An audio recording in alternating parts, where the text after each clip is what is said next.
Olá, bom dia. Seja bem-vindo a esta edição de terça-feira da Notícia de Frente, 7 de maio. Aqui ao meu lado, Lúcio e Antero. Bom dia. Bom dia, Nayara. Bom dia, Lúcio. Bom dia ao telespectador e telespectadora. Bom dia, Lúcio. Bom dia, Nayara. Bom dia, Antero. Bom dia a você que nos honra com a sua companhia. E a gente já começa essa edição de terça-feira sabendo os destaques de vocês. Antero, qual que vai ser o seu destaque hoje? Olha, meu destaque é uma decisão do desembargador Orlando Perry. O desembargador Orlando Perry mandou arquivar o inquérito contra o promotor de justiça Mauro Zac. Mauro Zac foi denunciado por Pedro Táxi como tendo fraudado o protocolo do Palácio Paiaguás. As investigações posteriormente indicaram que não foi Mauro Zac que fraudou coisa nenhuma do Palácio. A fraude era, segundo Pedro Táxi, a alegação do governador era nitidamente para proteger os coronéis da Arapongagem e o seu primo Paulo Táxi envolvidos na Grampolândia Pantaneira.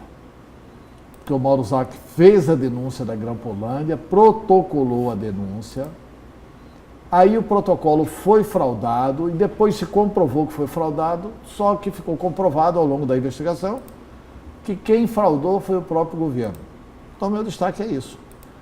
Mauro Zac está absolvido, o inquérito está arquivado, não há nada em desfavor de Mauro Zac e o desembargador Orlando Perry mandou o Ministério Público, determinou ao Ministério Público que investigue agora o governador Pedro Táxi por denunciação caluniosa. É uma figura do artigo 339 do Código Penal, onde você não pode estimular o Estado a fazer inquérito administrativo, a sair investigando alguém, a fazer inquéritos, a perseguir alguém e depois comprova que esse alguém não devia nada, absolutamente nada.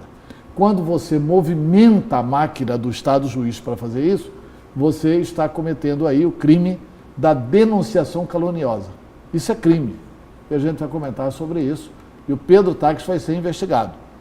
Se comprovado que ele está envolvido nisso, tem pena e pena pesada. E quando chegar a hora do seu destaque, a gente vai contar aí para o nosso telespectador também quem são os 3 delegados que foram definidos aí para atuar nas investigações dos grampos aqui em Mato Grosso. E Lúcio, qual que é o seu destaque? Meu destaque de hoje é para falar sobre a nova polêmica que se instalou no país. É o corte aí de verbas das universidades públicas brasileiras. Um corte linear de 30%. Todo mundo concorda de que o ensino básico, o ensino fundamental, o ensino profissionalizante no país, ele precisa também ter mais recursos. Mas será que o caminho é cortar 30% do orçamento das universidades públicas do país, e onde boa parte desse recurso aí é dirigido para as pesquisas, que é a razão de existir da academia, é a razão da existência da universidade pública? Só para citar aqui um dado, só para ilustrar o que eu acabei de falar, um pesquisador aqui da Universidade Federal de Mato Grosso divulgou aí um levantamento onde mostra o seguinte, que está chovendo veneno aqui em Mato Grosso. Foi resultado de uma pesquisa, por causa do excesso de agrotóxicos. A média aqui de Mato Grosso, ela é 10 vezes maior do que a média nacional nessa questão aí do uso dos agrotóxicos. E aí é o seguinte, isso envolve diretamente a saúde pública, oferece risco à vida das pessoas. Por isso a pergunta, é correto esse corte linear de 30% nas universidades públicas do país? Certo. E gerando aí um clima de tensão muito grande. Novamente, voltamos a ver manifestações. Novamente um clima de tensão muito grande. Voltamos a ver as manifestações, não é isso? As primeiras que derrubaram a ditadura começaram em 68, né? Quando os estudantes saíram às ruas. Pois é, e pelos estudantes. Pelos estudantes. Começam com os estudantes. E os estudantes, assim, a esquerda está desgastada, desmoralizada. Não ia conseguir organizar nunca os estudantes. Né? Bolsonaro está fazendo um papel interessante. Será que o Bolsonaro não é de esquerda, não? Fez tudo isso aí para organizar a luta estudantil? É porque, na verdade, teve alguns políticos que enganaram, dizendo que era de direita, mas hoje estudiosos afirmam eram de esquerda, conseguiram enganar. Tá, né? mas estudiosos. Uma boa parte da população. Eu cito aí o Fernando Henrique Cardoso. Que era de muita esquerda? gente acreditava ser de direita. Tá, nunca foi. Mas não, Fernando é Henrique muito nunca mais foi de de direita. É um sociólogo, é um pensamento democrático, mas chegou liberal. a enganar muita gente. Não, ele nunca tentou enganar. O Fernando Henrique era uma pessoa que nunca fez política de buscar um aplauso fácil. O Fernando Henrique sempre foi muito contundente nas opiniões dele, até contrariando muitas vezes a esquerda brasileira. Né? Como o Bolsonaro não é esse liberal que ele fala que é. O Bolsonaro não é liberal coisa nenhuma. As pessoas do Exército são nacionalistas. Eles não são liberais. Pode prestar atenção, o Bolsonaro tem dificuldade, porque o liberalismo é o quê? É quem defende o Estado mínimo. O Estado que jamais teria o Banco do Brasil. Jamais teria a Caixa Econômica. E o Bolsonaro, felizmente, não é liberal a esse ponto. Ele pode até estar com muito boa vontade em relação ao Paulo Guedes, mas os militares são nacionalistas. A formação deles é uma formação nacionalista, de defender o subsolo, de defender a riqueza nacional, de defender as fronteiras, de defender o patrimônio brasileiro. Essa é a formação dos militares brasileiros. O que faz bem, entendeu? Eu acho que esse ultraliberalismo ali, embora seja decantado em verso e prosa pela classe dominante, mas esse ultraliberalismo aí só pode atender 30% da sociedade. Ele não atende a grande massa, ele é excludente. Quer dizer, no liberalismo não se admite, por exemplo, o Obamacare. O Obamacare lá é a tentativa de implantar o SUS lá nos Estados Unidos. Ou seja, quem não tem dinheiro também pode ser tratado. Lá não, se você não tem dinheiro, azar, amigo. Você se vira. Então é esse o regime ultraliberal que o Bolsonaro, nem o Bolsonaro defende isso. Embora ele diga que é liberal, né? Mas não sabe o que ele está falando. Agora vamos para as notícias aqui de Mato Grosso. Eu quero chamar a atenção, já falando de eleições 2020, falar aí da convenção do PROS e também do PSDB. Do PSDB, que definiu uma chapa única, Paulo Borges, né, se reelege e vai compartilhar a presidência do PSDB com Carlos Avalone, o deputado Carlos Avalone, e também do PROS, que não descarta lançar o nome da advogada Gisela Simona para disputar a prefeitura de Cuiabá. Foi durante a convenção estadual que o partido recebeu novas filiações visando o fortalecimento do partido às eleições de 2020.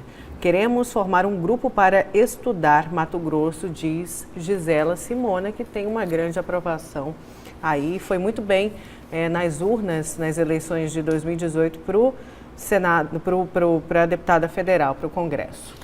Tem uma situação que, não apenas em relação ao PSDB, como ao PROS, tem uma situação espetacular definida pela justiça brasileira.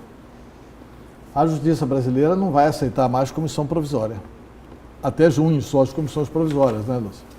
Então, isso vai enriquecer muito os partidos políticos. Vão acabar aqueles donos de partidos. O cidadão fica com a comissão provisória debaixo do braço, ele vai em Rosário Oeste. Quem que me apoia aí?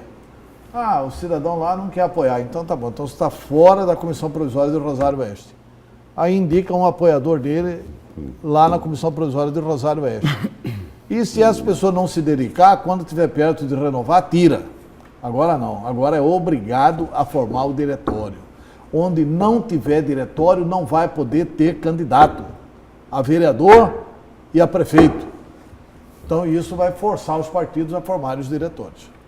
Isso é uma medida acertadíssima da justiça eleitoral. E que fortalece mais o partido no interior, o partido, né? Quer dizer, nós vamos quer dizer, não sei se é um sonho, né? Eu acho que há muito tempo a população está ignorando essa questão de partido.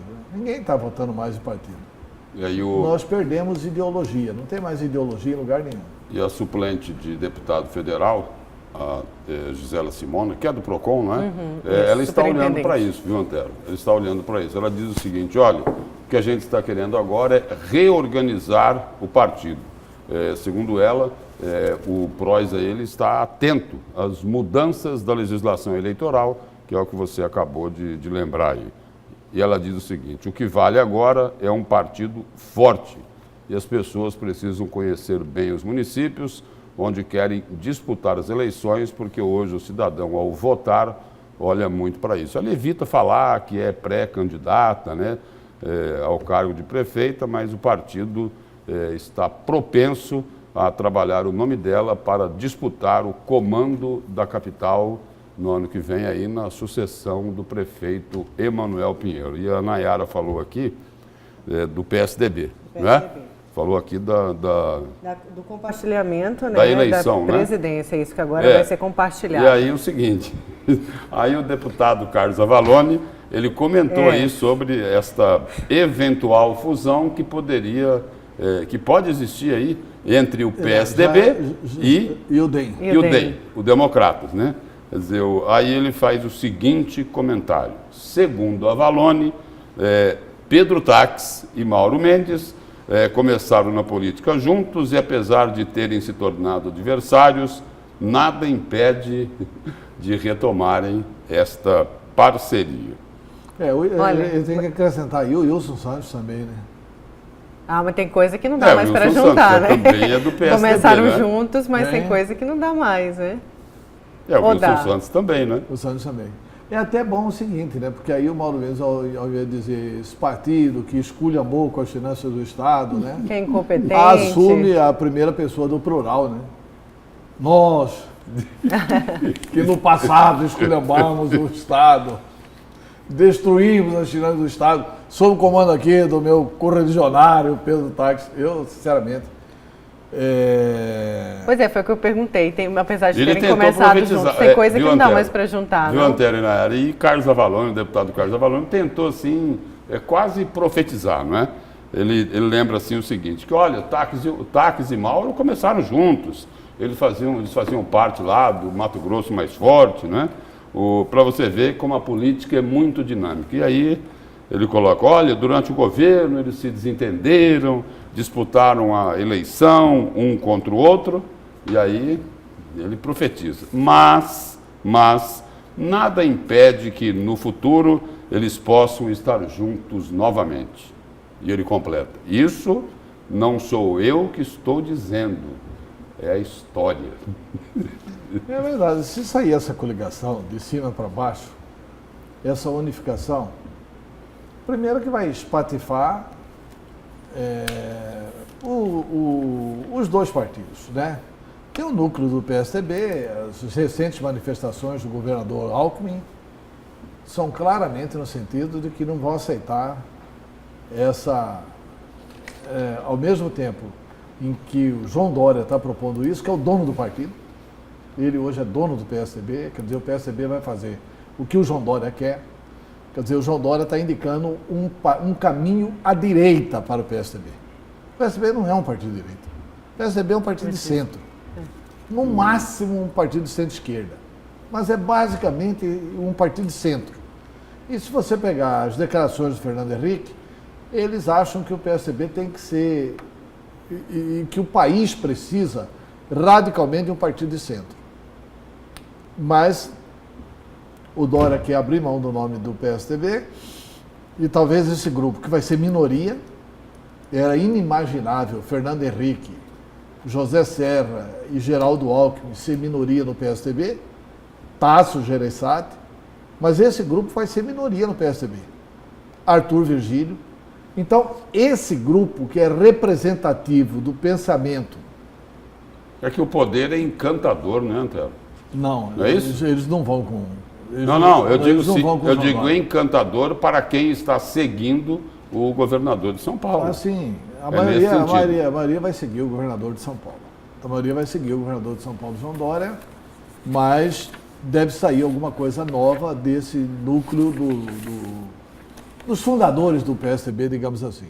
Que o João Dória é um oportunista, que não era nada e veio agora indicado pelo Geraldo Alckmin, afilhado do Geraldo Alckmin, e como todo bom afilhado, né, ele cravou todos os punhais nas costas do Geraldo Alckmin nas eleições. Né? É assim mesmo. É a criatura traindo o Criador. Olha, e como o Antero falou, aí o Lúcio chegou a citar dessa possível união, né, entre partidos e ter aí a possível união Pedro Táxi e Mauro Mendes. E Mauro Mendes, que já fez duras críticas ao governo Pedro Táxi, inclusive chamando o governo de incompetente. E a gente fala agora dos servidores, a crise de Mato Grosso. A crise em Mato Grosso é seletiva e penaliza o baixo clero, diz delegado. O titular da Delegacia Especializada de Delitos de Trânsito, o delegado Christian Cabral, afirmou que apenas os servidores do Executivo estão sentindo na pele os efeitos da crise econômica do Estado. Ele afirma considerar natural que, num cenário de crise, o Estado reparta o ônus entre aqueles que o compõem. Todavia, segundo Cabral, há uma divisão desigual de responsabilidades entre diferentes categorias do funcionalismo. O que temos observado aqui em Mato Grosso é que a crise é seletiva, atinge apenas uma parcela do funcionalismo estadual, que são aqueles vinculados ao Poder Executivo, o baixo clero, porque o alto clero, a PGE, Defensoria, o Ministério Público não estão suportando essas medidas de austeridade que estão sendo solicitadas pelo governo do Estado, diz o delegado titular da Deletrão, o Dr. Christian Cabral. Falando então dessa crise, a gente que já repercutiu aqui, né, teve uma reunião na semana passada entre o funcionalismo, entre o Fórum Sindical, os funcionários públicos do Executivo com o governador Mauro Mendes. E lá foi apresentado as contas do governo e falaram justamente disso, né, que apenas eles estão sendo penalizados. E sem falar que a segurança pública também, recentemente, o governador chegou a dizer que ia acabar com algumas delegacias do interior que só geravam custos, né? Só geravam despesas. Escolheram mal o porta-voz dos descamisados do funcionalismo, né? Se eu for escolher logo um delegado de polícia, qual que é o salário do delegado de polícia em Mato Grosso? É perto de um salário de ministro do Supremo Tribunal Federal. Quer dizer, não é assim tão baixo clero, né? Só lembrando... Se colocasse aqui um professor falando isso... Só lembrando que ele recém filiou-se ao PROS, né? O PROS de Gisela, candidato, né? Gisela Simona. Pois é, mas assim, nós colocaram uma pessoa para verbalizar isso que não representa o baixo clero. Ele é do alto clero do funcionalismo público do Estado de Mato Grosso. Delegado de polícia, coronel de polícia, Procuradoria-Geral do Estado, Secretaria de Fazenda, são as 4 categorias de maior salário no Estado. E o que o delegado está dizendo aqui, Antero, o delegado Christian Cabral, reclamando aí que a carga maior está ficando aí em cima dos ombros dos servidores do Poder Executivo. Os sindicalistas do Fórum Sindical disseram isso na semana passada ao próprio governador Mauro Mendes. O governador deu as explicações, dizendo que está tentando, num primeiro momento, aí, equilibrar as finanças do Estado, sobre um outro pedido aí, que é o restabelecimento aí do pagamento da RGA. Ficou claro aí que nesse ano é praticamente impossível pagar esta reposição salarial dos servidores, mas a impressão que se tem é de que a relação entre os servidores do Poder Executivo, que já foi muito mais tensa, ela tem melhorado com a atual administração do governador Mauro Mendes. Eu cito um exemplo. Se essas relações não estivessem melhorando, se o Fórum Sindical não estivesse entendendo os objetivos que o governo está se propondo, não seria o delegado Christian Cabral que estaria se manifestando na imprensa. Seriam os sindicalistas lá, aqueles que são da ponta da representação do movimento do Fórum Sindical. Não é isso? É isso. Agora, tem um detalhe importante. Ontem eu tive a oportunidade de assistir várias entrevistas do secretário do Tesouro Nacional, para toda a imprensa nacional. Isso foi publicado em sites, emissoras de rádio, televisão.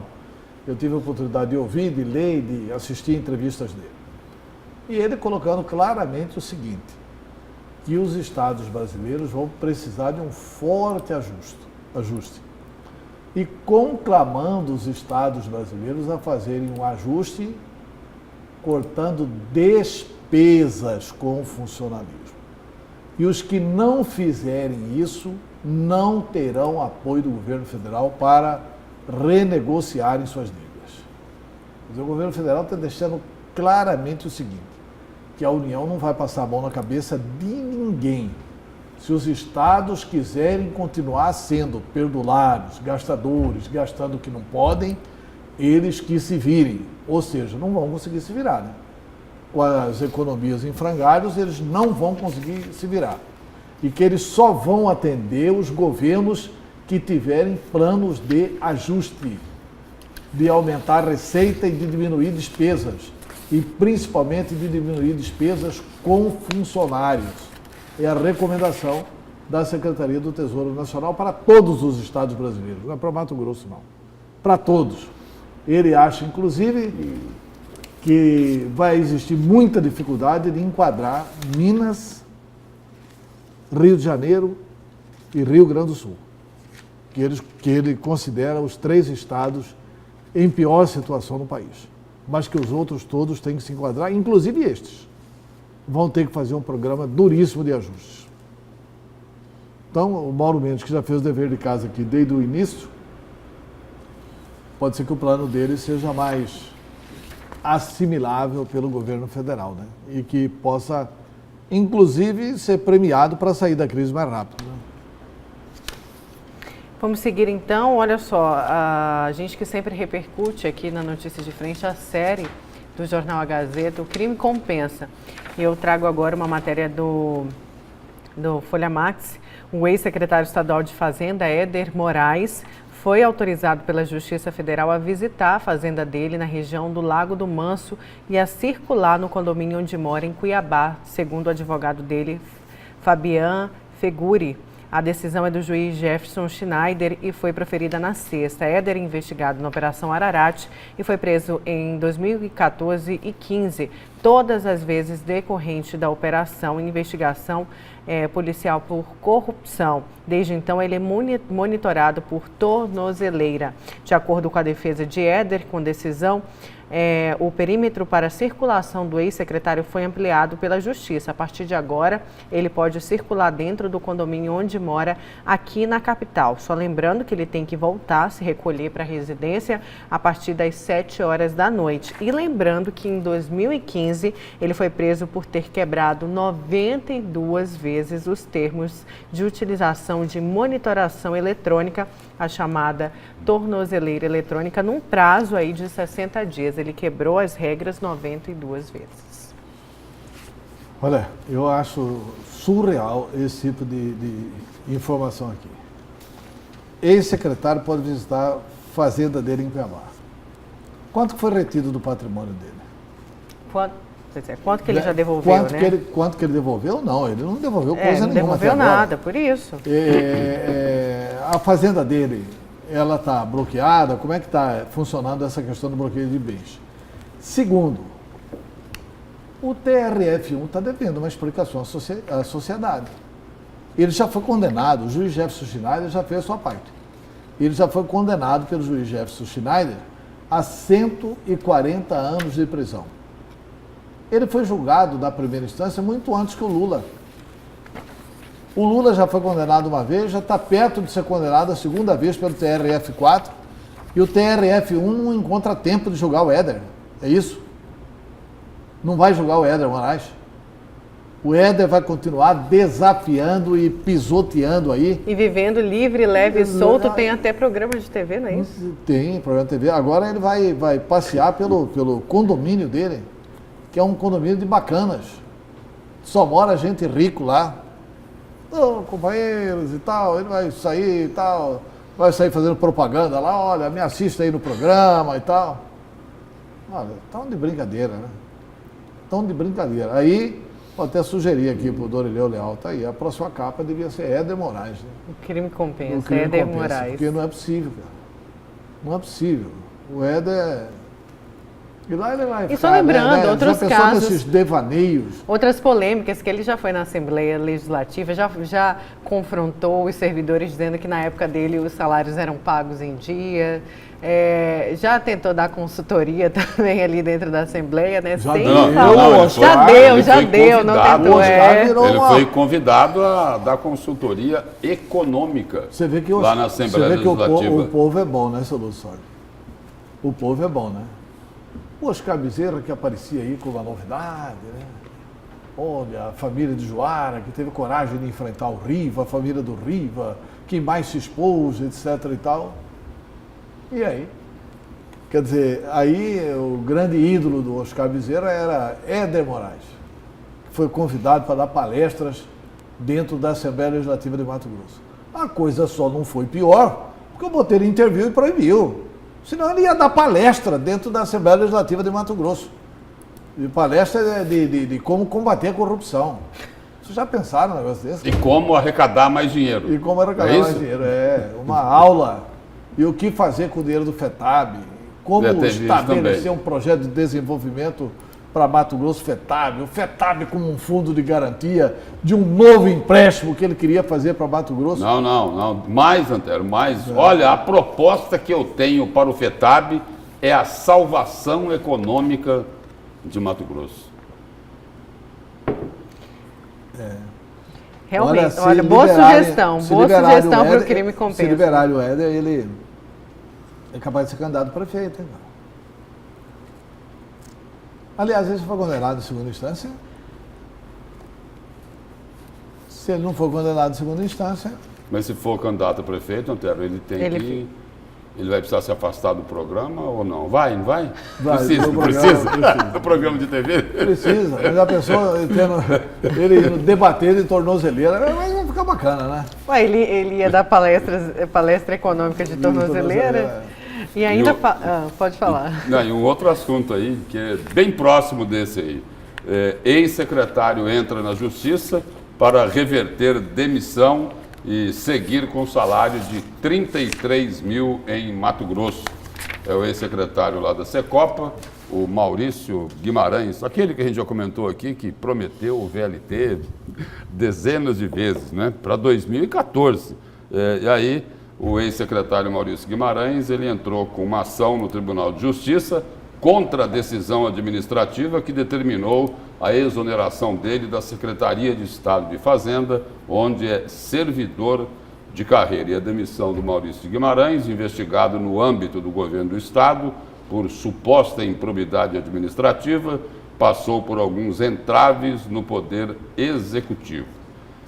Aí primeiro, lá no dia 19 de março, o governador Mauro Mendes assinou a exoneração do servidor, que é agente de tributos, com salário bruto de 33 mil. Aí, menos de 10 dias depois, em 28 de março, Mauro Mendes anulou a demissão em razão do processo administrativo não ter sido assinado lá ou analisado pela Controladoria Geral do Estado. Mas aí, no dia 17 de abril, Mauro Mendes confirmou a demissão após o processo administrativo ser analisado pela Controladoria Geral do Estado. De novo, alguém que estava lá no centro daquelas vergonhosas obras da Copa. Vergonhosas obras não, né? Vergonhoso foi o desvio, a comportamento corrupção, daqueles dos que políticos. deveriam ter concluído essas obras, né? Agora, como é que um cidadão desse, funcionário concursado da Secretaria de Fazenda, com um salário de 33 mil reais por mês, quer dizer, com 33 Uma mil pessoa reais bem, por né? mês. Ganha bem. Ganha bem, príncipe do erário. Por que essa pessoa tem que se meter com ilícito, cara? Tem que se meter com ilícito. E depois vem aquela teoria do Braille Maggi. Eu vou ser governador porque rico não rouba. Rico não rouba, não. Os pobres roubam bem menos. Os pobres, quando roubam, é para matar fome. O rico rouba é para acumular riqueza. Não é possível um negócio desse, cara. Aqui, esse é outro aqui do crime compensa. E agora ele está brigando, se dizendo injustiçado de ter sido demitido. Não é um sortudo de ter sido só demitido. Quer dizer, isso aqui é uma pena administrativa. Bom, e olha só. A demissão. Né? E aí, vai ficar só nisso? Olha aqui. Quer dizer, são essas e outras que fazem assim. Nós tivemos um bom juiz, Sérgio Moro, não temos nada mais. Tivemos um bom tribunal, TRF4. Cadê o TRF1 que não julga o Éder? E cadê os juízes aqui que não julgam o Maurício? Guimarães, é bom que se diga.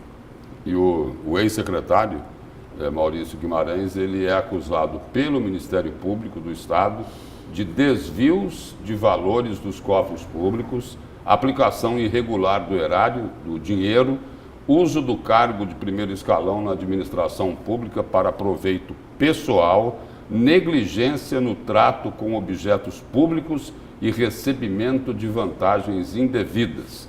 Uma das principais obras tocadas pela gestão dele foi a implementação dos serviços de tecnologia da informação e comunicação da Arena Pantanal. O Ministério Público pede 300 milhões pelos danos aos cofres públicos em decorrência da obra, que teve custo inicial de 98 milhões de reais. E depois subiu para 300 milhões. E que não funciona. E que não funciona. Hoje, para as emissoras de rádio e televisão transmitirem de lá, as emissoras de rádio e televisão têm que contratar uma internet dedicada, porque a internet da Arena Pantanal não funciona. Quer dizer, eles gastaram 98 milhões de reais, liderados aqui pelo senhor Maurício Guimarães, e não funciona.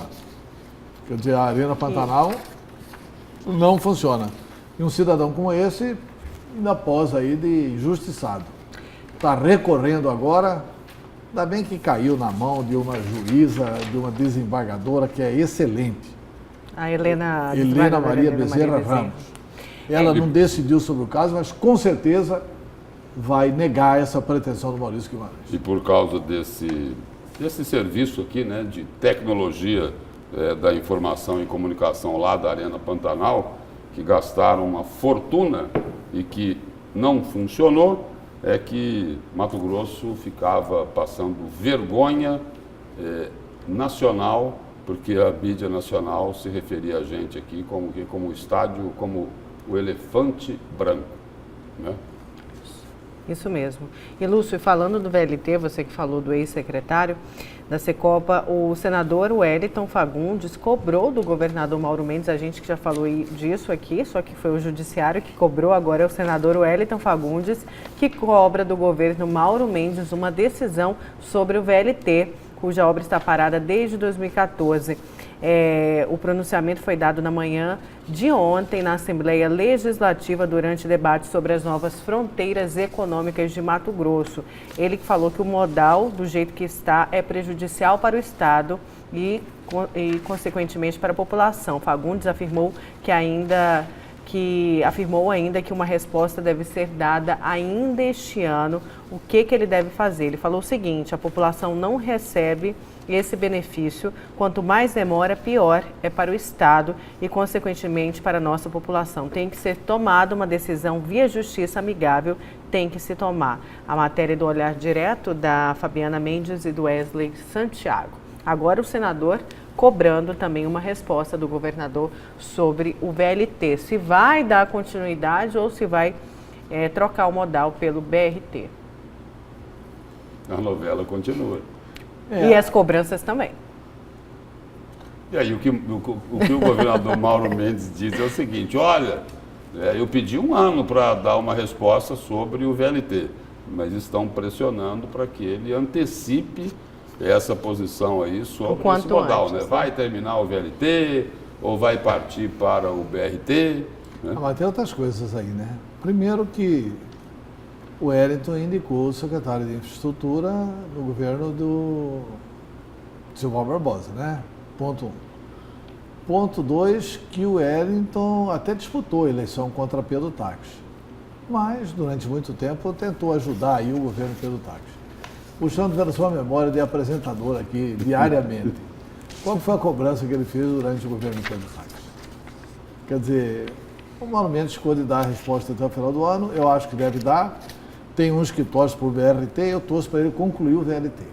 Tomara que seja feito um estudo e que indique aí a viabilidade do VLT. Mas eles deveriam produzir um seminário sobre isso, para que a sociedade fosse informada do passo a ser tomado. E pedindo a ajuda do FMT, que já se dispôs a entregar um estudo totalmente de graça aí para o governo do Estado. E o senador Wellington Fagundes não indicou apenas o secretário de Infraestrutura. Ele, há muito tempo, né, ele comandava o Departamento Nacional de Infraestrutura Terrestre, o DENIT, aqui em Mato Grosso. Exatamente. Comanda ainda. O DENIT aqui ainda está entregue ao senador Wellington Fagundes. Aliás, é o seguinte, o Bolsonaro, sabe o que o Bolsonaro mudou aí? Exatamente nada. Quando o Nelson Barbudo está aí querendo trocar o INCRA, porque quem está mandando o INCRA é o PT. Indicaram o PT e desindicaram, né? Desindicaram. Os cargos do MDB, do Carlos Bezerra, estão todos preservados aí, exceção da Teté.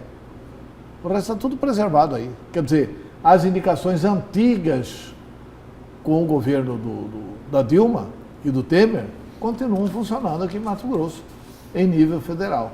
Agora que a bancada federal está se movimentando, que criou coragem de indicar nome, mas diz que tem que analisar currículo, que vai passar pela BIM, que vai demorar bastante para analisar.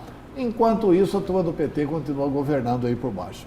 É o que diz aqui, dizia ontem numa reportagem da Thalita Amaral, publicado no Gazeta Digital, é o que dizia o coordenador da bancada federal aqui de Mato Grosso, o Neri Geller. Ele falou, olha, os nomes, né, estão passando por uma análise de currículo, e como o Antero colocou aí, da Agência Brasileira de Inteligência e podem demorar até 4 meses para serem nomeados. A Neri Geller diz o seguinte, eles estão sendo muito criteriosos, exigindo currículo, e aí a bancada procurou sugerir nomes que tenham currículo e sejam consensuados entre a bancada, explicou o parlamentar.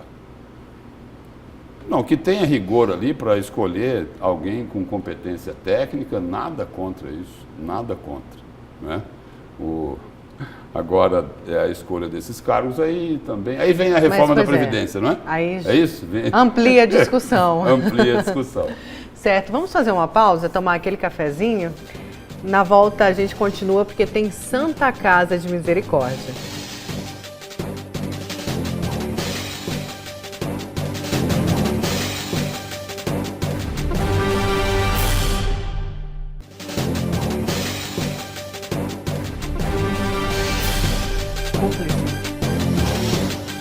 Voltamos com a segunda parte da Notícia de Frente. Vamos saber quem são os nossos cúmplices de hoje, Lúcio.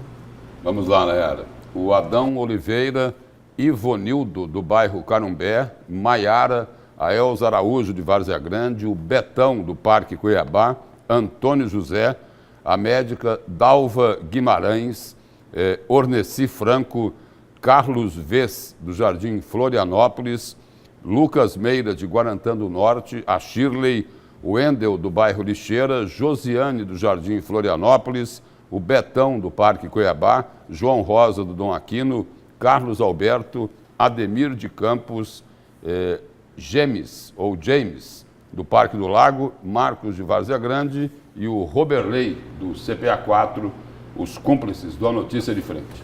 Certo, Antero, vamos para as mensagens? Orneci Franco, bom dia. Agora que a Santa Casa virou estatal, a interferência nos cargos não irá aumentar?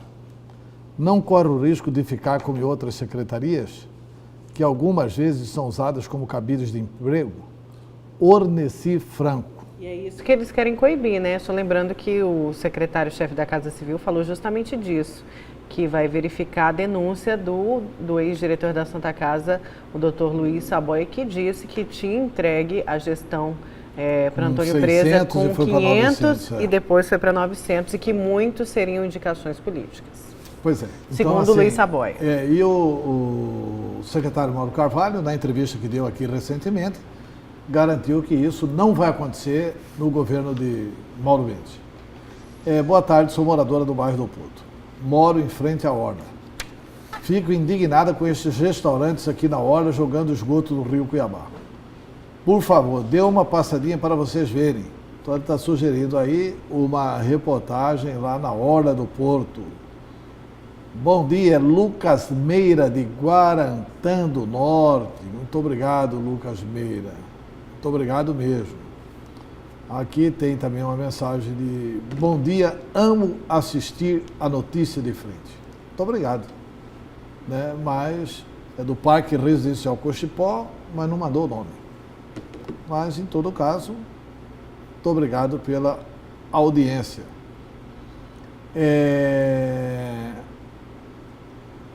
Prêmio Saúde, aqui tem uma crítica velha ao secretário de Saúde de Cuiabá. Prêmio Saúde foi incorporado ao salário apenas para os enfermeiros. Os demais não precisam. Só eles trabalham? Ele está criticando. Só que esse Prêmio Saúde aqui é uma gratificação que o Estado paga para servidores do pronto-socorro de Cuiabá e que foi conseguido desde a gestão Luiz Soares, na época do Roberto França. Esse Prêmio Saúde se mantém e foi mantido agora no salário dos enfermeiros. E eles estão questionando aqui se só os enfermeiros que trabalham. Não se faz saúde sem médico. E sem o corpo mas inteiro. Mas não se faz saúde, né? sem enfermeiro também. Né? É isso, Nayara? Certo, vamos seguir. Então, falar de Santa Casa de Misericórdia. Olha só, o ex-secretário estadual...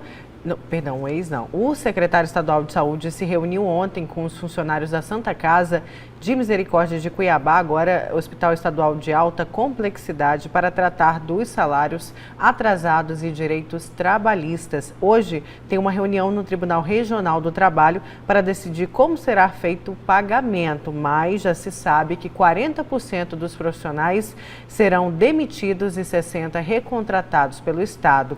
Vamos conferir então na matéria de Antônio Carlos Silva. O governo de Mato Grosso já sabe quanto a sociedade mantenedora da Santa Casa de Cuiabá deve de salários atrasados aos profissionais de saúde que trabalham no hospital filantrópico. Santa Casa tem aproximadamente 600 servidores, um passivo acumulado ao longo desses 7 meses de algo próximo a 10 milhões de reais apenas de salário, mas nós temos uma equipe dedicada para afinar esses dados, né, tratar com mais profundidade esses dados. Os 11 milhões de reais correspondem apenas ao não pagamento de 7 meses de salários atrasados entre outubro e abril. Neste valor não estão incluídas outras dívidas trabalhistas, como férias, 13º salário e verbas rescisórias. Tanto é que o Dr. Saboia deve comparecer à audiência levando as folhas de outubro a abril, mês a mês, nome a nome, valor a valor e conta bancária de cada trabalhador que tem para receber os 7 meses de salários. A partir do momento que o Estado faz a requisição administrativa, ele vai custear todas as despesas mensais do momento em que ele fez a requisição para frente. O débito passivo, tanto do trabalhista como dos fornecedores, é de responsabilidade da Santa Casa. A Santa Casa, através do seu diretor, Dr. Saboia, também passa a fazer parte desse entendimento junto com o tribunal. Parece que ele já se manifestou como favorável a esse entendimento. Ele também gostaria que fosse priorizado os recursos para pagamento do salário dos servidores, portanto, eu acho que nós teremos uma convergência nessa relação. Parte dos trabalhadores da Santa Casa de Cuiabá, que entrou na Justiça para receber direitos, terá de entrar em outra fila de pagamento. Criar essa barreira em relação a esses processos que estão transitados e julgados, vai ser construída essa ata de conciliação no sentido de que o dinheiro que entrar é apenas para pagar as folhas de salários atrasados. O governo de Mato Grosso já decidiu, de cada 100 funcionários da Santa Casa, 60 serão recontratados, já 40 demitidos. Aproximadamente 40% do que existe hoje nós já mensuramos que nós não necessitaremos. Nós já sabemos que lavanderia, recepção, a parte do administrativo, segurança, nutrição, vai ser terceirizado. Vão ser terceirizados. Então esse pessoal a gente já sabe que vai sair fora, não vão ter direito a continuar aqui dentro, certo? E que deverão entrar com ação individual cada um para receber as verbas rescisórias depois. Sabemos que a Santa Casa ela tem 100% hoje do atendimento, quer dizer, automaticamente, quando ele fala que não vai ser aproveitado, ele vai trabalhar com algumas especialidades. Então a alegação dele é que ele não vai precisar de todos esses funcionários. Mas o pior de tudo isso é que ele assegura os trâmites daqui para frente, mas também não assegura dentro do contrato que hora vai pagar os 100% de imediato, deixando aquela assim dúvida. Nós queríamos fazer esse questionamento a ele, mas não tivemos oportunidade. Essa questão da rescisão das vínculos trabalhistas, eles são de competência da Santa Casa. A Santa Casa que tem que resolver essa situação perante o sindicato, perante os trabalhadores. O que o Estado está querendo contribuir no adiantamento desse passivo trabalhista, com base nessa indenização mensal que o Estado deverá destinar à Santa Casa. Os 60% dos profissionais de saúde da Santa Casa de Cuiabá serão recontratados pelo Estado de forma emergencial, por um período e sem estabilidade no serviço público. Será uma contratação temporária, né? O regime jurídico é um regime jurídico administrativo. Não são aplicadas as mesmas disposições da CLT, né? O vínculo não é seletista, é um novo vínculo, é um vínculo jurídico administrativo, onde eles vão ser considerados servidores do Estado. Contrato temporário de trabalho, na metodologia que é do governo do Estado e todos os servidores públicos. Se é por 3 meses ou mais, isso é um entendimento que nós vamos buscar junto aos organismos de controle. Nós estamos negociando uma flexibilidade nesse aspecto pela magnitude e importância que tem essa decisão. A sociedade mantenedora da Santa Casa de Cuiabá ainda deve cerca de R$100 milhões a empresas fornecedoras de insumos hospitalares. A princípio, a prioridade do Estado é realizar esse pagamento indenizatório e destinar para a quitação dos débitos trabalhistas. E todo o restante do débito da Santa Casa, os credores vão ter que buscar junto à Justiça ou conseguir algum acordo administrativo. Todos os credores da sociedade demandarão a sua cobrança para a sociedade Santa Casa. Não é de responsabilidade do governo do Estado. Como a Santa Casa será indenizada por esse uso, ela poderá gradativamente ir amortizando isso à medida que ela tenha fluxo de caixa para fazer isso. Então, aí na reportagem, o secretário deixa claro que é uma recomendação do governo do Estado que esse dinheiro do aluguel da Santa Casa seja para pagar os salários atrasados, mas fica a critério da Santa Casa, não é isso? O que eu entendi é que eles vão buscar uma reunião de conciliação na Justiça do Trabalho. Sim. E provavelmente a reunião será hoje, né? Isso. Tá. Essa reunião sendo hoje na Justiça do Trabalho, quer dizer, o que sair dali conciliado vira sentença judicial. Aí o Estado passa a ser obrigado a cumprir. O que o Estado está propondo é o seguinte: olha, nós estamos avaliando, estamos averiguando, vamos ver quanto que nós vamos depositar mensalmente para a Santa Casa, e a gente entende que o Estado defende que esse recurso vá prioritariamente para quitar as dívidas dos funcionários. Esses funcionários, foi o que eu entendi da matéria, esses funcionários passarão a receber então mensalmente até a quitação total, ou para trás. Quer dizer, o que o Estado vai pagar de aluguel vai para os servidores inicialmente a fim de pagar os salários. É a proposta do Estado e que parece o doutor Saboia concorda. Percebe-se claramente que a Santa Casa de Misericórdia vai ter que sobreviver, o CNPJ da Santa Casa, para ir administrando essas dívidas em função do recebimento que eles terão mensalmente do aluguel a ser estipulado ou a ser pelo governo ou a ser definido pela Justiça. Ponto 1. Uma outra coisa que eu considero extremamente importante é assim que o secretário já chegou à conclusão que ele vai dispensar 40% dos funcionários. Ah, por que ele vai dispensar 40% dos funcionários? Aí o presidente do Sindicato dos Enfermeiros deu a dica. Ele não vai cuidar de lavanderia, que era lá dentro da própria Santa Casa, ele vai terceirizar esse serviço. Ele não vai cuidar de refeição, que era lá dentro da Santa Casa, ele vai terceirizar o serviço de refeição. Enfim, ele vai terceirizar e com isso diminui o número de funcionários e com isso ele acha que ele vai estar gerando economia nessa terceirização. Tomara que a terceirização faça um trabalho tão bom quanto fazia a Santa Casa de Misericórdia. Com relação a lavanderias, nós temos empresas especializadas em Cuiabá que fazem esse tipo de serviço. A filosofia aí me parece que é o seguinte, que é aproveitar os servidores da Santa Casa que atuam na atividade fim. São aqueles profissionais que cuidam dos pacientes. Médicos, enfermeiros, etc, etc. Que não tem altos salários. O cara que tira o raio-x, e também vai dispensar alguns. Os que têm altos salários. Se é que já não foram dispensados. Sim. Né? Se é que já não foram Isso o secretário deixou claro no Jornal do Mas Dia. o número que o Gilberto Figueiredo anuncia aí é um número bem menor do que o anunciado pelo doutor Saboia, né? O Gilberto Figueiredo anunciou um número de 600 e poucos funcionários. Ele disse que teriam 900? Não teria.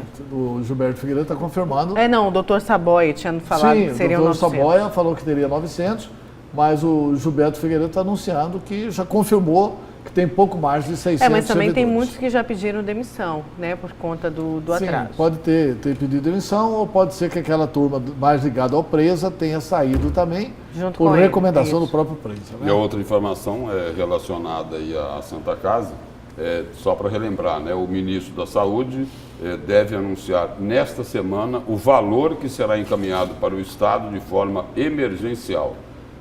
Para contribuir, para auxiliar aí na reabertura da Santa Casa. Uma das exigências do ministro para a liberação de recursos foi a apresentação do plano de trabalho que foi apresentado na última terça-feira, né, lá em Brasília, pelo governador Mauro Mendes e pelo secretário de Saúde, Gilberto Figueiredo.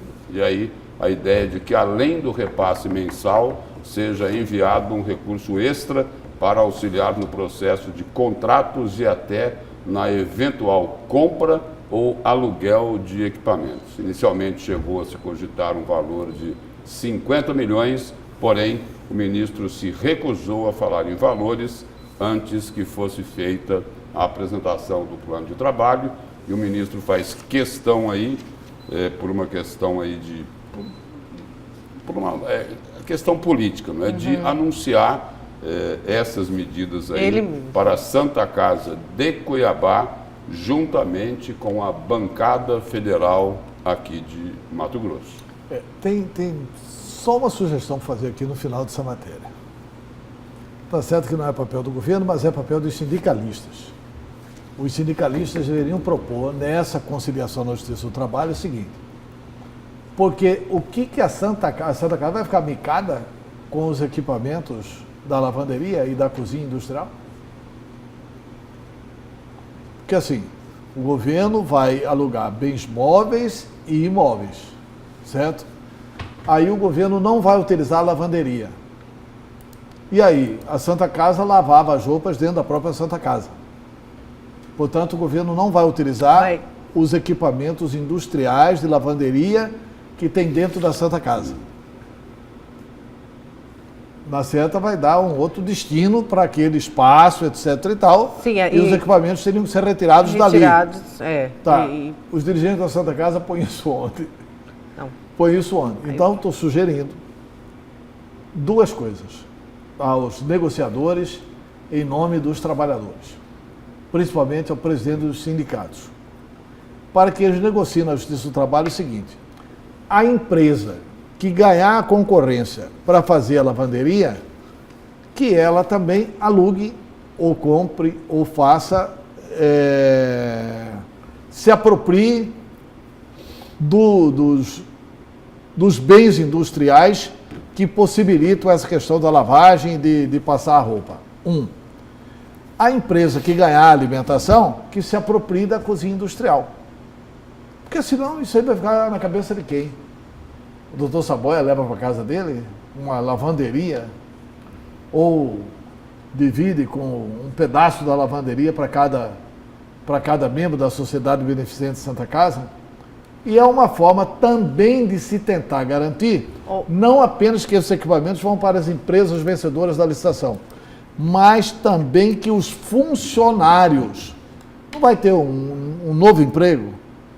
Quer dizer, esses funcionários que são demitidos da Santa Casa, que não serão aproveitados, que eles sejam prioritários na contratação por essas empresas privadas. Das terceirizadas, né? Das terceirizadas que vão ganhar a licitação.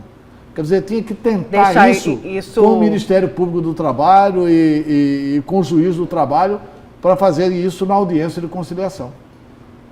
Será possível? É possível, lógico que é possível. Essa recomendação para que as empresas ganharem, contratem os funcionários? Sim, você busca um acordo, né? Quer dizer, você faz uma sugestão, etc. e tal, e busca um acordo. Quer dizer, primeiro que vai ter uma mão de obra qualificada que já fazia isso. Já conhece lá como funciona. Já conhece o maquinário, já conhece os equipamentos. Então, é uma situação que tem que se pensar nisso. Certo, Antério, vamos para o seu destaque, Grampolândia Pantaneira? Meu destaque é Grampolândia Pantaneira, mas é muito mais em função do seguinte. O Tribunal de Justiça de Mato Grosso, o desembargador Orlando Perry, ele concluiu o que todos já sabíamos, que Mauro Zac não falsificou o protocolo dos grampos, né? Ele, depois de analisar todos os documentos, etc. e tal, ele mandou arquivar o inquérito que tramitava contra o promotor de justiça Mauro Zac. Por que que isso tramitava no Tribunal de Justiça? Por causa do foro por prerrogativa de função do promotor de justiça Mauro Zac. O relator designado era o desembargador Orlando Perry. Orlando Perry, investigando, viu que não tinha absolutamente nada contra Mauro Zac e mandou arquivar o inquérito. Aliás, nós sabíamos disso. Como é que isso tudo aconteceu? Lá no passado, só para lembrar o telespectador se lembra, quando Pedro Táxi estava no comando do governo do Estado, o Mauro Zac disse que ele e o Fábio Galindo levaram ao governador Pedro Táxi a denúncia da Grampolândia, que estavam grampeando pessoas em Mato Grosso. Fizeram essa exposição, inclusive em PowerPoint, exibiram, segundo eles, essa exposição em PowerPoint para o governador, na residência do governador. E depois, numa audiência no Palácio, voltaram a dizer ao governador, inclusive recomendando e alertando para o envolvimento do chefe da Casa Civil, Pedro Táxi. O governador Pedro Táxi teria dito o seguinte: coloca no papel e me protocola. Mauro Zac colocou no papel e protocolou no protocolo da Casa Civil, que é onde é protocolado qualquer ofício que é endereçado ao governador. Aí, o que faz o governo Pedro Táxi? Dois brilhantes advogados, Paulo Táxi é brilhante advogado, e o Pedro Táxi também é um brilhante advogado. Aí há a fraude do protocolo. Aí o Pedro Táxi chama uma coletiva da imprensa para anunciar o seguinte: olha, está aqui. O Mauro Zac entregou aqui agora para a imprensa, dizendo que ele entregou este protocolo. Vejam bem o número deste protocolo, leu o número do protocolo. Nós fomos ver no protocolo da Casa Civil. Este número de protocolo não é ofício do Mauro Zac. Este número de protocolo está aqui, foi um ofício protocolado para a Secretaria de Infraestrutura da Câmara Municipal de Juara. Portanto, Mauro Zac fraudou o protocolo da Casa Civil. E nós estamos abrindo aqui o inquérito contra o promotor de justiça Mauro Zac. Então, o governador Pedro Táxi passou a denunciar o Mauro Zac porque ele havia fraudado o protocolo. A investigação foi feita. Nós já sabíamos que a investigação concluiu que o Mauro Zac não fraudou coisíssima nenhuma, que quem fraudou o protocolo foi um funcionário da Casa Civil do governo do Estado de Mato Grosso, subordinado a Pedro Táxi, subordinado a Paulo Táxi. E as pessoas se lembram de que o governador Pedro Taques insistentemente, renitentemente, reiteradamente defendeu os coronéis, todos aqueles militares presos e também o Paulo Taques dessas acusações. Pois bem, e jogando a culpa toda no Mauro Zac. Aí vem agora o desembargador Orlando Perry, de posse de todos os documentos que a imprensa já havia divulgado, e o desembargador Orlando Perry manda arquivar o inquérito contra o promotor Mauro Zac e manda abrir um procedimento de denunciação caluniosa contra Pedro Taques. Determinou ao Ministério Público do Estado que investigue o ex-governador Pedro Taques. O que é denunciação caluniosa? Artigo 339 do Código Penal. Dar causa à investigação de instauração policial, de processo judicial, instalação de investigação administrativa, inquérito civil ou ação de improbidade administrativa contra alguém, imputando-lhe crime de que o sabe inocente. Veja bem, o núcleo do tipo é o seguinte: dar causa à investigação. Pedro Taques deu ou não deu causa à investigação em desfavor do Mauro Zac? Deu. O que precisa ser comprovado é imputando-lhe crime de que o sabe inocente. Isso aqui tem uma claríssima prova testemunhal, que é a prova do Fábio Galindo, que esteve junto com o procurador Mauro Zac, entregando as provas da Grampolândia Pantaneira ao governador Pedro Taques. A pena para quem é incluso nesse artigo 339 do Código Penal. Reclusão de 2 a 8 anos e multa. Então a pena mínima é 2 anos de reclusão, a pena máxima é 8 anos e mais uma multa a ser aplicada pelo Tribunal de Justiça, inicialmente pelo desembargador Orlando Perry, que é o relator, e depois pelo Tribunal de Justiça. Isto, evidentemente, se comprovar que o governador Pedro Taques imputou crime, que imputou está comprovado, que o sabe inocente. De que o sabe inocente. E, comprovando isso, o governador Pedro Taques pode ser condenado pelo Tribunal de Justiça. Então, tem todos esses dados. O governador Pedro Taques, é bom colocar o outro lado, o lado do governador, porque o governador Pedro Taques disse que será uma ótima oportunidade para ele esclarecer. Durante o governo inteiro dele, ele não esclareceu coisíssima nenhuma. Durante todo o governo dele, ele atuou no sentido de defender os militares envolvidos na Grampolândia. Posteriormente, alguns desses militares confessaram seus crimes. Crimes que haviam sido negados pelo governador. Paulo Taques era o chefe desse funcionário que falsificou os documentos no protocolo da Casa Civil. Para mim, Lúcio, com todo o brilhantismo do Pedro Taques como advogado, ele vai ter que se virar nos 30.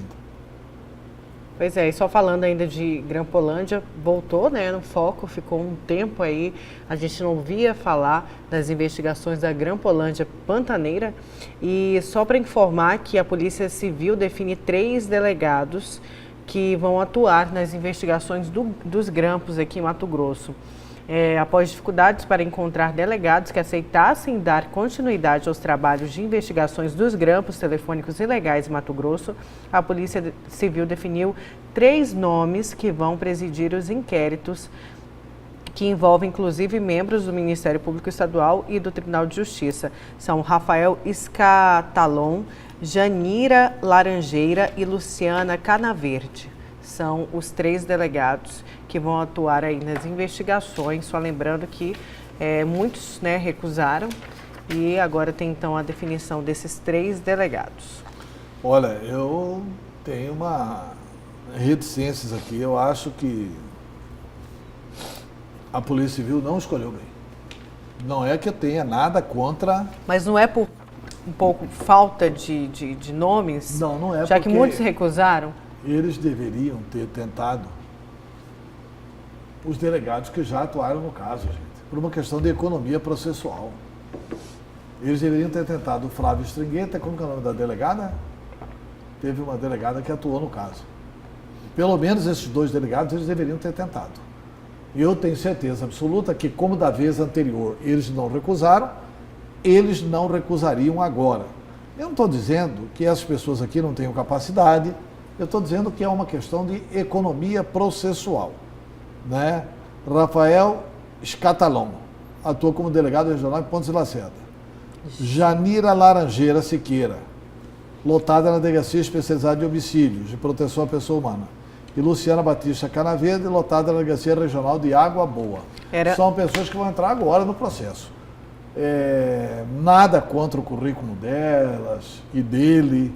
São pessoas que passaram no concurso, merecem um cargo, mas acho que a gente pode perder tempo com isso. Só lembrando que a outra delegada era Ana Cristina Feldner. Mas será que não tem um lado positivo aí, Antero? Porque alguns dos investigados... Não digo para demorar mais. Eu vou colocar sobre um outro aspecto aí.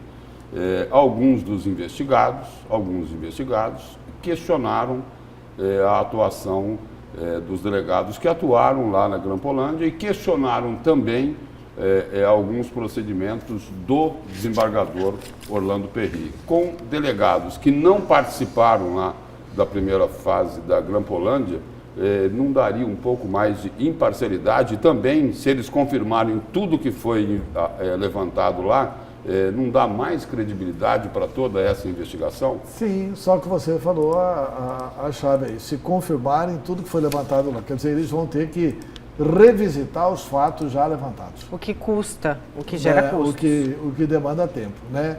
Enquanto isso, está correndo o prazo prescricional, né? Enquanto isso, tem gente aí que vai fazer 70 anos de idade. Daqui a pouco é inimputável, né? É o caso, por exemplo, do Coronel Zaqueu. Quantos anos tem o Zaqueu? Daqui a pouco as pessoas estão se livrando exatamente porque não deu tempo, e não é culpa deles. Eles estão entrando no processo agora. Tomara que a Polícia Civil tenha agido, né? Tenha agido bem, e tomara que dê tempo, e tomara, não que o processo seja célere, que o processo tenha o tempo justo para que se possa fazer justiça. Certo, vamos então para o nosso último intervalo. Na volta tem o destaque do Lúcio e também matéria sobre o corte das universidades federais.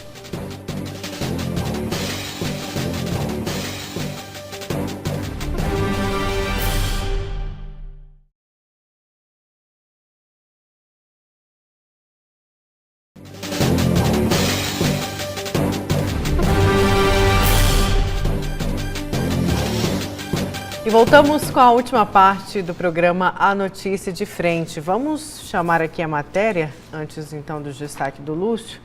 Olha só, em Mato Grosso, os cortes definidos pelo Ministério da Educação vão demandar planejamento para viabilizar as atividades nas duas instituições federais de ensino. A reportagem é de Sêmia Mawad. A UFMT conta com mais de 25 mil alunos. Aqui na capital são 14 mil.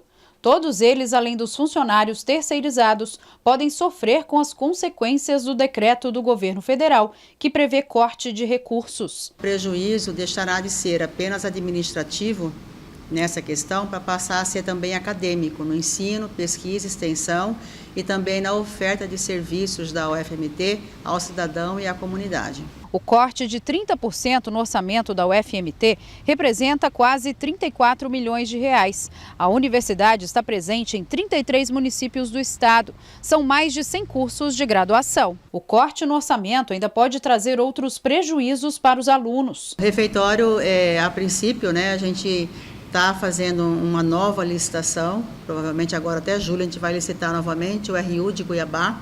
Mas independentemente disso, nós iremos verificar se temos condições de cumprir esse contrato com alimentação e, além disso, indiretamente a água e energia também, que é necessária para o restaurante universitário. Então, pode ser que tenha recurso, por exemplo, para o contrato da alimentação, mas se nós não tivermos a água e energia, não é só o RU que vai ficar afetado. Toda a universidade poderá ficar paralisada. O Instituto Federal de Educação de Mato Grosso também sofrerá com cortes no valor de 31,8 milhões de reais. Isso vai refletir não só na capacitação de servidores, na questão de investimento dos nossos laboratórios ou de espaços de aprendizado dos nossos alunos, nos eventos nossos de pesquisa, de extensão, que é onde o aluno tem a oportunidade realmente de colocar em prática toda a teoria que recebe em sala de aula. A questão da manutenção propriamente dita dos nossos prédios, a limpeza, a segurança, a manutenção. Com imagens de Paulo Henrique e apoio técnico de Juarez Emílio, Sêmia Mauad para a Notícia de Frente. E esse assunto é destaque do Lúcio Sorge. Lúcio, já vamos abrir então para o seu destaque. Pelo que a gente acabou de acompanhar aí na reportagem, principalmente aí nas declarações da reitora Miriam Serra, né? Que é reitora da Universidade Federal de Mato Grosso, e do reitor do Instituto Federal de Mato Grosso, William Silva de Paula, esse corte aí de 30% das verbas, do orçamento das universidades públicas do país vai causar um transtorno gigantesco, né? O que se comenta é o seguinte, é que está em processo aí a operação desmanche da universidade pública do país. As universidades não vão ter condição de sobreviver, de se manter, né, dentro das necessidades que elas têm, com um corte em algumas universidades aí, me parece que é superior a 30%, esse corte aí anunciado pelo governo federal. Tudo bem, todo mundo concorda de que o ensino básico, o ensino fundamental, o ensino profissionalizante precisa de ter mais atenção do governo, não só do governo federal, mas do governo estadual, do governo municipal. Agora, quando fala o seguinte, olha, vamos investir mais no ensino profissionalizante. Mas e aí? Como que se compreende cortar verba do Instituto Federal de Mato Grosso? Lá não é ensino profissionalizante, Antero? Não é isso? Exatamente. Quer dizer, então, e aqui, por exemplo, tem gente que está defendendo aí o corte das verbas aí nas universidades. Uma dessas pessoas é o senador Wellington Fagundes, que ele diz o seguinte, que o corte de 30% aplicado pelo governo federal sobre os orçamentos das universidades e institutos de educação federais é uma readequação necessária.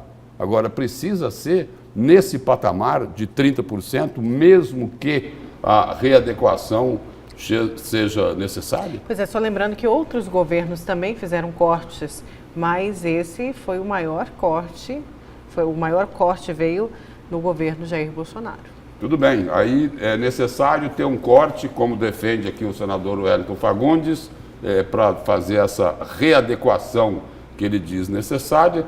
Aí precisa se fazer um corte de 30% no orçamento, na verba das universidades públicas. Aí, de outro lado, a gente fica ouvindo o seguinte, olha, vão passar emendas aí para os senhores deputados, vão oferecer aí 10 milhões de reais por ano para que a reforma da Previdência seja aprovada. Olha, a reforma da Previdência precisa sim ser aprovada.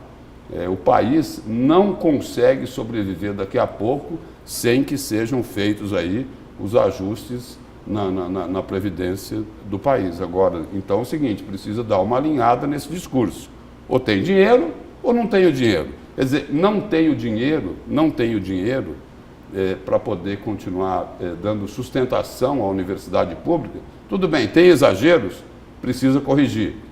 O dinheiro que vai para a universidade pública não é para fazer política. Ninguém pode fazer política com isso, a não ser a política da instituição. Sim, é isso? Sim. Não é? Sim, por exemplo, esses recursos aí, eles são aplicados principalmente aí na área de pesquisa. E aí? A academia não vai mais ter esse trabalho? Os apoiadores dessa medida falam que é preciso porque as universidades federais são um berço de discussões de esquerda.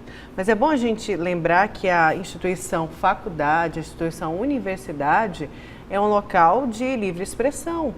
É justamente para você trocar ideias, formar sua opinião e de livre expressão. A universidade precisa ser plural. Isso precisa mesmo, ser plural. Porque senão é o seguinte, porque senão quem está lá para aprender não tem acesso ao conhecimento, precisa conhecer todos os lados da história e depois a pessoa vai fazer a análise, o julgamento dela.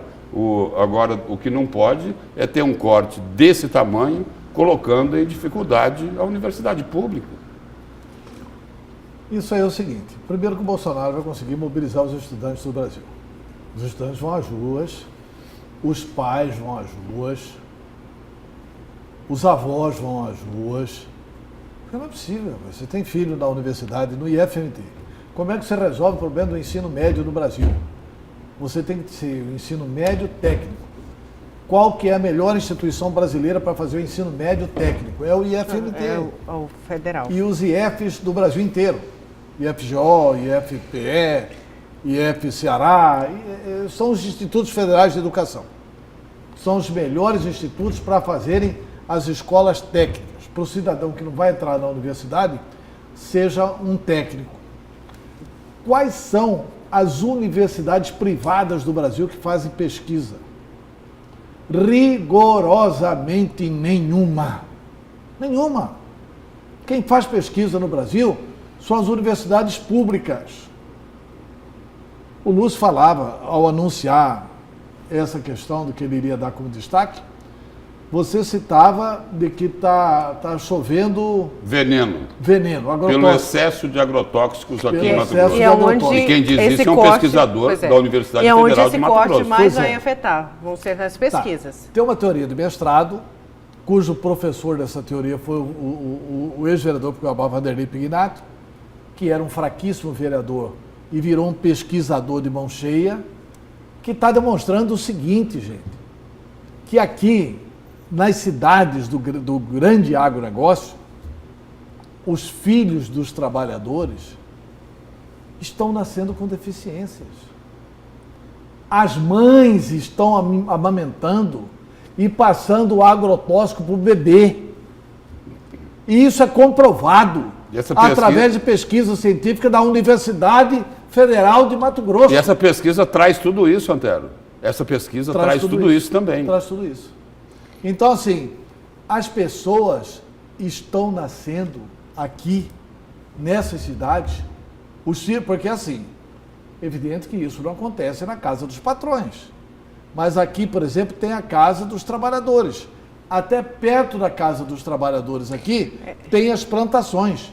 Aí passam aqueles aviões agrícolas jogando veneno até sobre a casa dos trabalhadores. O que tem acontecido?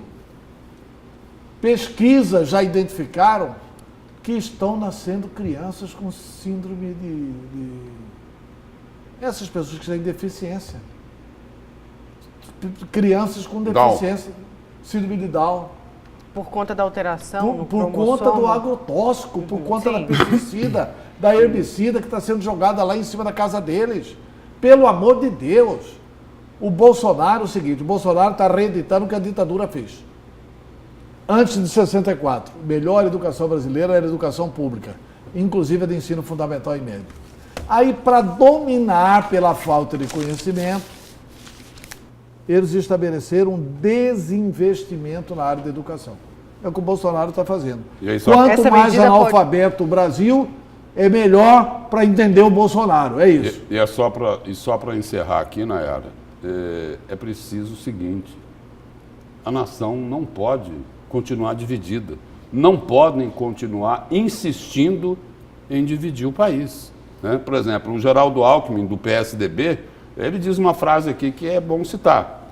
Vemos no país um clima de ódio. Aí ele cita o seguinte: olha, parece o PT de ponta cabeça. Vale a crítica lá atrás para o PT e vale a crítica para hoje, né? Com o que acontece aqui no país. E olha, e tem que unificar, não é só o país, não. Tem que unificar a linguagem do próprio governo. Olha só, Bolsonaro nega divisão entre militares e olavistas no governo. Aí o ideólogo lá, que é Olavo de Carvalho, atacou o ministro Santos Cruz no final de semana e foi chamado de Trotsky, de direita, por um ex-comandante do Exército. E só para fechar, a frase de Jair Bolsonaro: não existe grupo de militares nem grupo de Olavos. Tudo é um time só. Então, uma divisão só.